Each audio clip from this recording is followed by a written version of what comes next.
Subscribe कीजिए। हम देखते हैं कभी घर में बच्चियों की उम्र बढ़ जाती है और बच्चियों की उम्र के बढ़ जाने की वजह से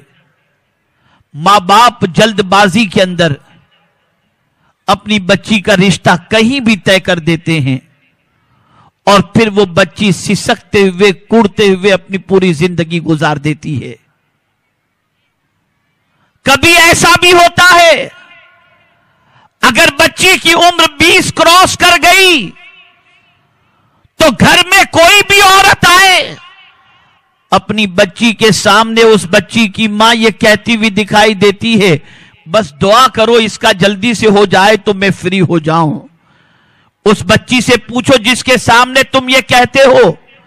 उसके दिल पर क्या बीत रही होगी कि क्या मैं अपनी मां पर बोझ बन चुकी हूं, क्या मैं अपनी मां के लिए सरदर्द बन चुकी हूं, या मेरी किफालत का जिम्मा इनके लिए नुकसानदेह हो चुका है। खबरदार ऐसा कभी ना करो। मैं आपको एक साइकोलॉजिकल, एक नफ्सियाती तौर पर एक वाकया आपको सुनाता हूं, शायद इससे आपको सबक नसीब हो जाए और कुछ समझने में बात आए। मेरे प्यारे आका सल्लल्लाहु अलैहि वसल्लम के प्यारे दीवानों और खवातीन इस्लाम, आपको किससे किस तरीके से बात करनी चाहिए, किस औरत से किस तरह से गुफ्तगू करनी चाहिए, किस बच्ची के सामने क्या बात करनी चाहिए, किस औरत के सामने क्या बात करनी चाहिए, इस्लाम ने उसका तरीका भी बताया ताकि उस तरीके के मुताबिक गुफ्तगू करने की वजह से किसी की दिल आजारी न हो और उसका पैमाने सब्र लबरेज न हो। मैं आपको बताऊं, अल्लाह न करे किसी बच्ची को तलाक वाक़े हो जाए और तलाक वाक़े होने के बाद मुतल्लका के वालिदैन भी न हो और मुतल्लका अपने भाई के ऊपर जिंदगी निभा रही हो और अपने भाई के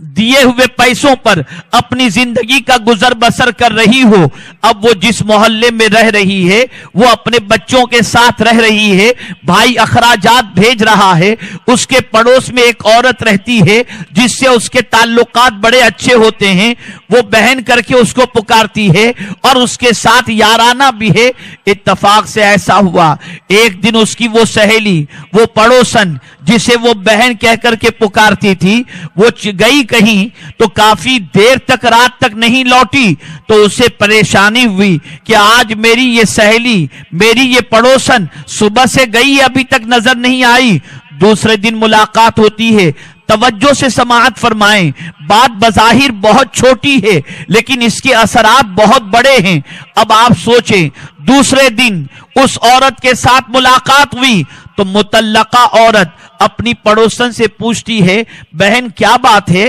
कि कल तुम दिन भर नजर नहीं आई, कहां चली गई थी? अब वो औरत कहने लगती है, अरे बहन क्या बताऊं, तुम्हारे भाई जो है ना वो मुझे कल लेकर के गए थे, मॉल में लेकर के गए, इतना सामान खरीद कर मुझे दिया कि जिसकी कोई इंतहा नहीं। तो मैंने भी मौका गनीमत समझा, तो मैंने कहा चलो आज आप बहुत मुड़ में हो तो मुझे जेवरात की दुकान पर ले चलो, मैं चमकती हुई 2 बंगड़ियां खरीदना चाहती हूं। तो वो वहां भी ले गए, सोने के 2 कंगन मुझे दिला दिए। फिर उन्होंने मुझसे कहा चलो आज होटल में खाना खा लेते हैं। वो होटल में खाना खिलाने भी लेकर के गए, मैं होटल में खाना खाने के लिए भी चली गई और होटल में खाना खाने के बाद रात को जब आई तो थक करके चूर हो चुकी थी। कल तो तुम्हारे भाई ने मुझे थकाकर चूर कर दिया। अब मैं आपसे कहना चाहता हूं, मेरी बच्चियों और मेरी बेटियों, मुझे बताओ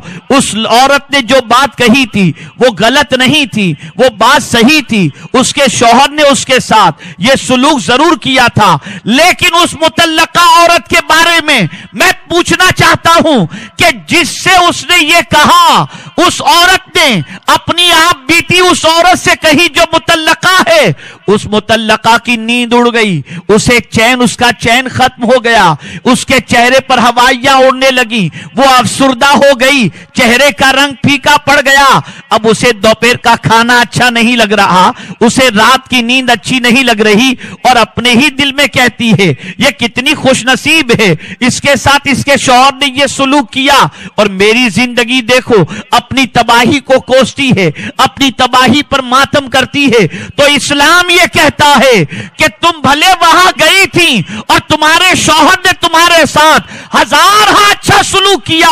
لیکن تم کوئی ایسے جملے اسے نہ کہو۔ اس نے جب تم سے پوچھا تو اتنا ہی تم کہہ دیتی تو بات تو بن جاتی، تمہارے بھائی کے ساتھ میں کسی کام سے گئی تھی، اس سے مجھے تاخیر ہو گئی، اتنا کہنے پر اس عورت کا دل تو نہ دکھا ہوتا، لیکن تم نے اپنی آپ بیتی اس طرح سے بیان کی کہ کسی کا دل دکھ گیا۔ اگر اس حال کو ہم سوسائٹی کے اندر دیکھیں، معاشرے کے اندر دیکھیں، عورتوں کی زندگی کا جائزہ لیں، تو یہ ساری چیزیں آج کی عورتوں میں نظر آتی ہیں۔ دکھاوا، شوبازی، لباس کا معاملہ ہو، زیورات کا معاملہ ہو، اور چیزوں کا معاملہ ہو، وہ دوسروں کے سامنے خود پر جتنی بھی بارشیں نعمتوں کی ہوتی ہیں اسے دکھا دکھا کر دوسروں کا دل دکھاتی نظر آتی ہیں۔ اسلام ان چیزوں سے روکتا ہے کہ کسی کا دل دکھے، بلکہ حضور فرماتے ہیں اگر تم گھر کے اندر